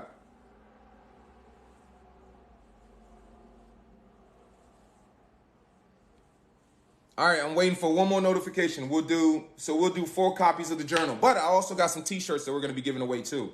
And I've got my U.S. postal packages right here. I got a box full of t-shirts. Admittedly, these t-shirts are a part of our clothing brand, Super Parent Gear. So they're directed for parents. Let me update my inbox here to make sure I'm catching everybody. So yeah, I'm going to give away some t-shirts to some subscribers as well. So if you're subscribing and you're not getting the journal, don't trip. We're going to get you some t-shirts. All right, so let me make sure I'm not missing out. I've got Heather Feather.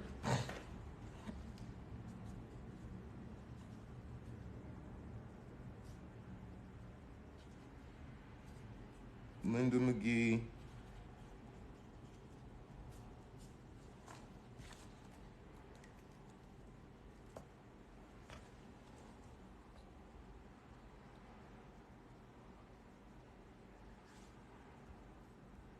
All right, let me see. Let's update.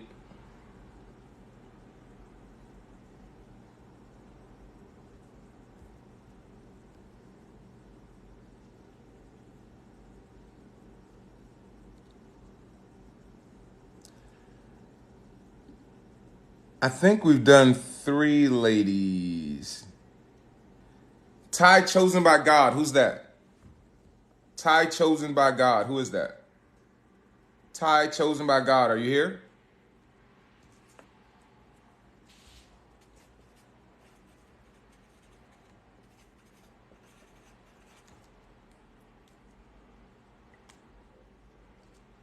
Last copy. Ty Chosen by God. Where are you?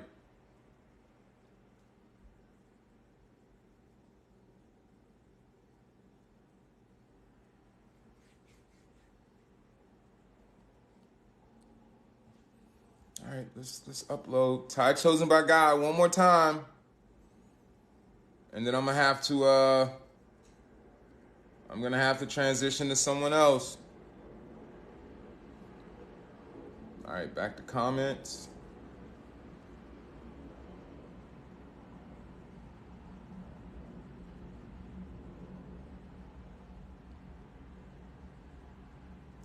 LaShonda.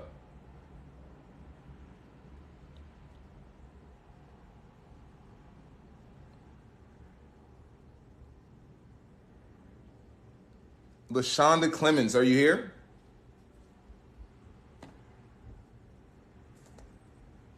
Come on, let's give this last journal away so we can get to these t-shirts.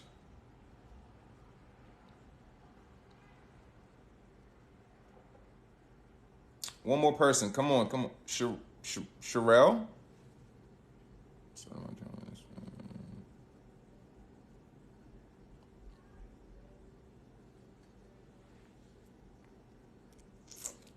Let's do this. Just subscribe. Cherie D865. I just followed you. Send me your address and we'll send you a copy of the journal. All right, so let's do this. As I told you all, we have these amazing shirts from our Super Parent Gear line. That's the front of one of the shirts. This is the back. I get it done. So I have one. And look, I'm not going to get into sizes. I'm just going to send these. Okay. LaShonda, that's you? Okay, Sherelle. Okay. LaShonda, I just followed you. Send me your address and we'll send you a copy of the journal. And I'm going to, just so you all are clear, as far as the Shadow Work Journal goes, I'm not the author of the journal. I partner with the author once I received the journal and did it myself and realized that it was a tool that I could use to do exactly what I've been doing on TikTok for the last 2.5 years, which is pouring life, love, and wisdom into people. I've been doing shadow work since the age of 23 when I first had my son, before I even knew what shadow work was. As I continued on my healing journey and on my spiritual journey, I discovered that it was actually a term for what I was doing, going back, understanding what was driving my behavior, what was the root of some of my pain and my trauma, and how it was impacting my life, and how to undo those things. Once I learned what that was, I started helping other people during that process. I've also been a youth pastor at some point in my life. So all of these things are encompassed of who I am and what I'm doing today. The Shadow Work Journal just happened to be a tool that I realized solved a problem that I've always had in helping people with shadow work, which was actually being able to give people a step-by-step guide and say, here, you can do this and this will help you with your shadow work. So that's why I partnered up and started using the Shadow Work Journal on here. So as I'm giving these away, I'm buying these for you. Yes, I'm using my own link, obviously, right? So essentially I'm saving $4 by actually buying it for you, but I'm buying these and I'm sending these to you. So it's not like I'm going into a stash of journals that I have in my garage. I'm buying these from the actual author, from Zen Food Note, who is the company that actually provides the journal here, the company that actually sells the journal. I'm buying these from them and I'm sending them to you, right? We're going to do these giveaways more often, so stay tuned, stay tapped in. But right now, we've already done, I think, 5 journals. But I am going to start shipping out these shirts. Again, really nice colors, really good material. Some of them don't have the super single mom on them. Some of them just have the single mom on them. So this is what we're going to do for the shirts.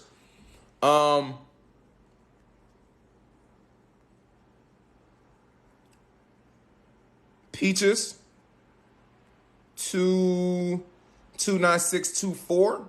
I just followed you. Send me an address and where you want the shirt sent to, and I'll send you one.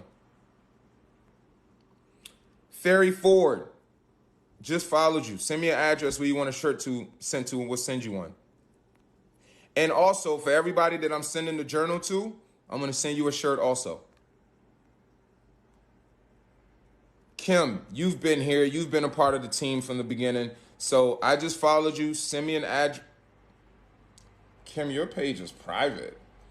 TikTok just told me I had to wait for you to confirm if I could be your friend or not. I'm not mad.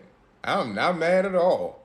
But accept my friend request, Kim, so we can send you a copy of this. So we can send you a shirt.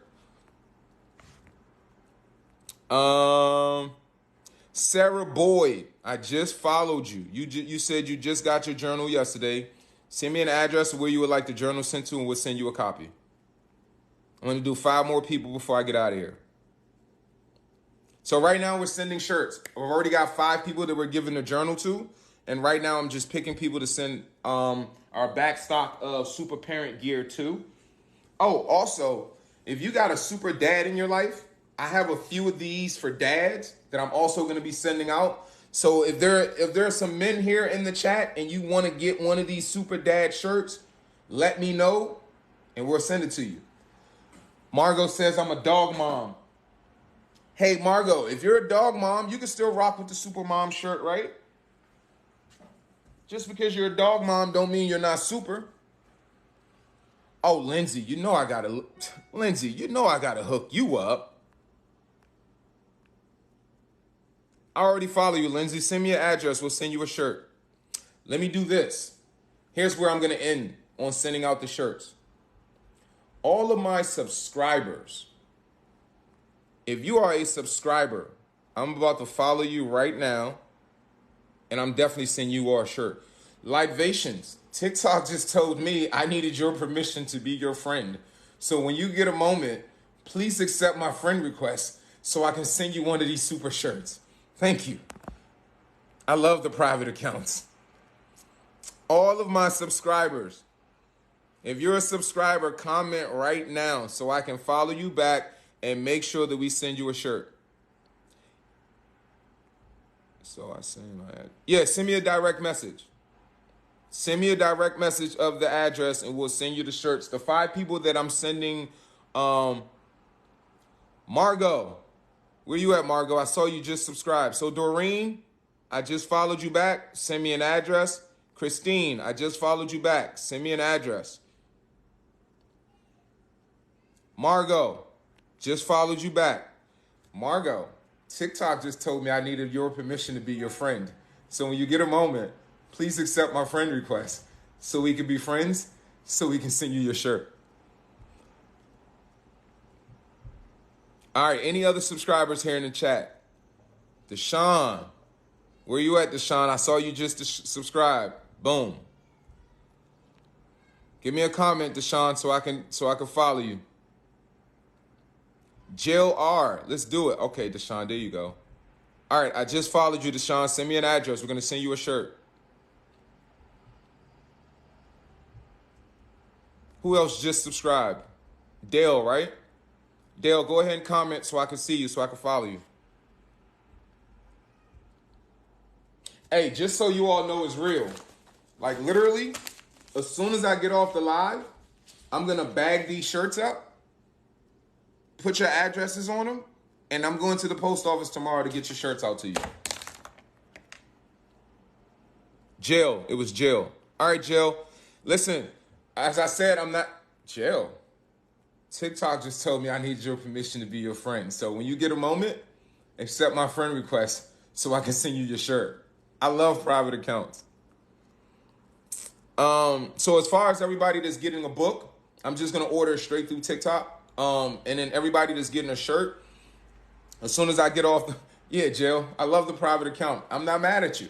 I'm not mad at you. Just accept my friend request. Don't leave me hanging. And for those that are getting a shirt, add a size in there, right? So comment me your address and your size. If I can find a size that I can accommodate you, I will. I'll get as close to the size as I can get to it. And if it doesn't fit you, give it to somebody else. You can gift it to somebody else. They're really great quality shirts. They're not the cheap stuff. So yeah. Any other subscribers in the chat? Got to take care of my subscribers. Any other subscribers in the chat? That's it?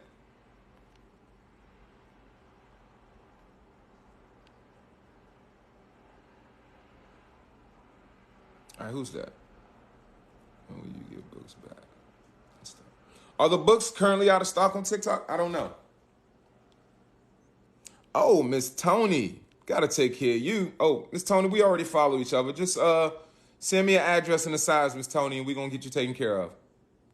Miss Tony, you know you've been rocking with me for a minute now. So I'm gonna send you 2 of them.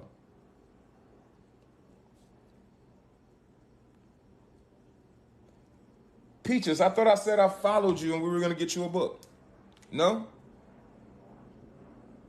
All right, let me write your name down. Peaches 29624. All right, Peaches, I already followed you, so send me a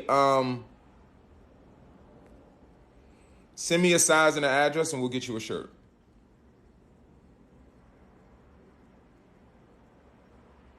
Ferry Ford is the least that I could do. Roxy, I see you. You're a subscriber. We got you covered. Just followed you back, Roxy. What does that say? Roxy Ray Staffy's mom? I love that. That's dope. I think I said it right? I think so. It was hard to subscribe, Roxy. Listen, I know your pain. One of my brothers on here. Oh, my dog is Roxy. All right, cool. Got it. All right, any other subscribers on here? So all I'm going to do when I get off of here, I'm just going to go to my inbox.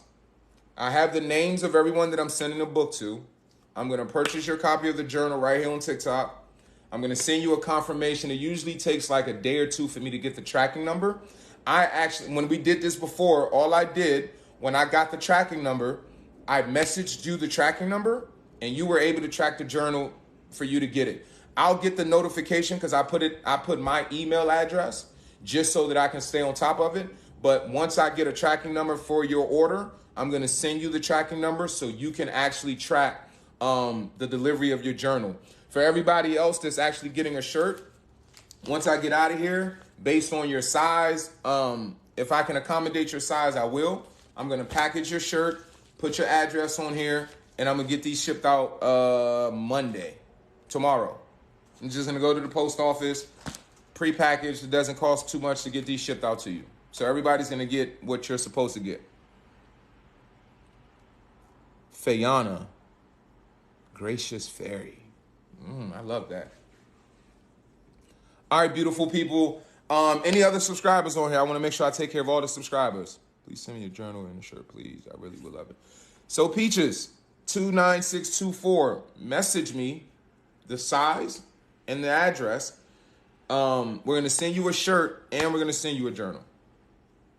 So you're the 6th journal that we're giving out today. To subscribe, I forgot from my end. There should be an icon somewhere on the page that somewhere up here on the top of the page, one of these icons will let you subscribe. Somewhere up here.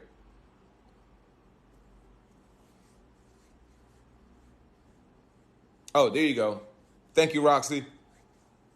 Or now I'm thinking your dog, but since it's your name, we got to rock with it, right? Hit the heart thing at the top left and should pop up to subscribe. There you go.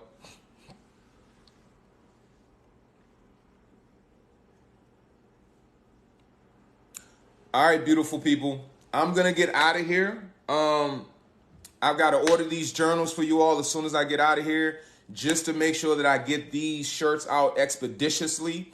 I'm going to make sure I package them, get all your addresses on here to get them out to you. Anybody that, so Roey, I ain't mad at you, Roey. Send me a comment, Roey, so I can follow you back and make sure that we get you your shirt.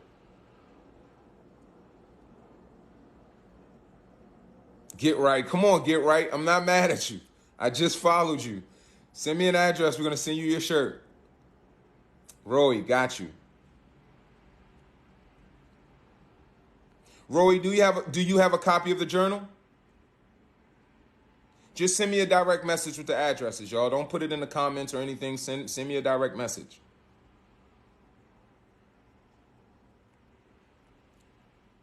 Roy, do you have a copy of the journal? If not, we're going to send you one.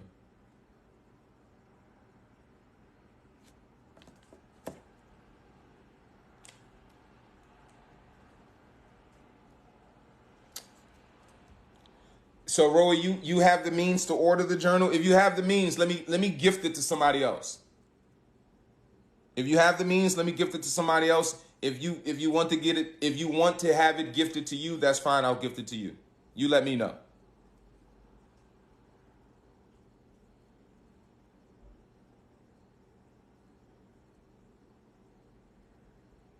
Yeah, please don't put your address in the comments or anything. Direct message it to me. When we did this last time, it worked out. Purchased the journal for the... You do? You have the means? All right, Roey, so let's do this. Of the comments, Roey's going to... Come on, Roey, I love that. I love that. Matter of fact, Roey, you be the blessing. Roey's going to select the last person that we send the journal to. Roey, if you want the journal and you don't have it, say something now. Roey's going to select who she would like me to gift her journal to as her gift to you. And then I'll get out of here.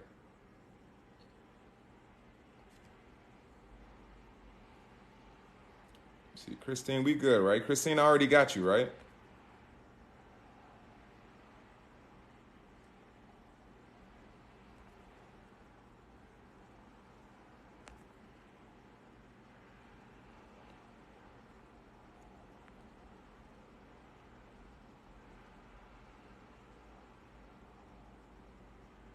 Roy, this is Roy's journal, and she's gifting it to somebody. Give it to Carrie. All right, who's Carrie? Carrie. Awesome. All right, Carrie, I just followed you. Deep Soul Queen 45. Carrie, Deep Soul Queen.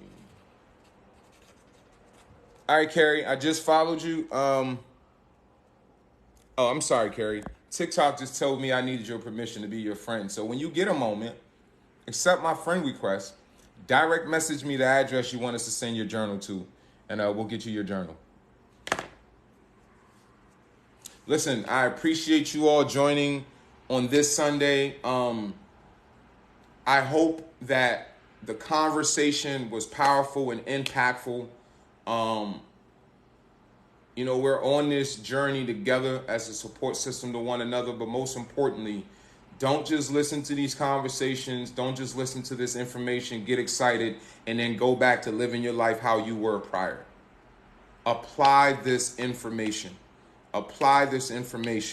Establish your foundation in who you know you are in God. Establish your foundation in the gospel and in the truth of Yahshua, that you are one with God, that nothing can separate you from God, and that your purpose here is to be an expression of that love that is expressed through that gospel and through that sacrifice.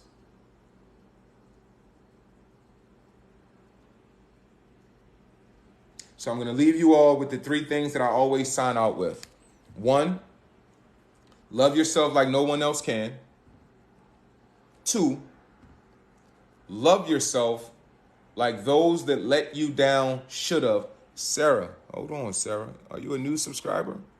Oh, no, we got you covered already, Sarah. All right, 2, love yourself like those that let you down should have. And then 3, here's an understanding of love that will change your life and your perspective. Most people are consumers of love. Their goal is to wait for someone to love on them, for someone to come and give them love, for someone to do something loving towards them. If you're a consumer of love, you will always run out and you will always be looking for someone to come and make that deposit in your life. Be a distributor of love. When you become a distributor of love, you are plugged in directly to the source. And as a good distributor of love, God is always going to make sure that you are filled with it. And as you are a distributor of it, it has to come through you in order for you to give it. Being a distributor of love is how you live in love. Being a consumer is you just waiting for someone to come and love on you. Be a distributor of love. Be a walking, talking vessel that distributes love every single day. That is how you align yourself with God. That is how you align yourself with the favor of God. You can have all the religious traditions and do all the rituals, but if you are not living in love, like Jesus said, you'll know who is with me by how they love. Be a distributor of love. And I promise you, you will start to see changes in your life as you start attracting people to you that are also distributors of love. As you start attracting a favor to you, that all things, you know the saying, all things work together for the good of those who love God and are called according to his purpose. That understanding is not just some religious, oh, I'm called by God. No, that understanding is knowing that I am aligned with God. And the purpose that I am aligned with is to be a vessel that carries and distributes love. That's how you become favorable. That's how the universe seems to favor you, because the universe is aligned with that energy of love.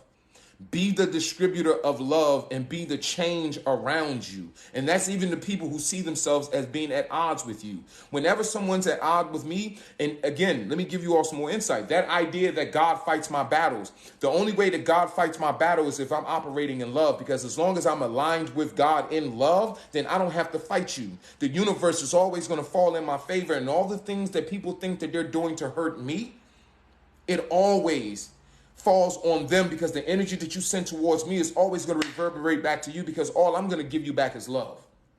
Doesn't mean I'm going to let you run over me. It doesn't mean that I'm going to let you take advantage of me, but I'm never going to entertain the negative energy that people may try to give me. All I have for you is love.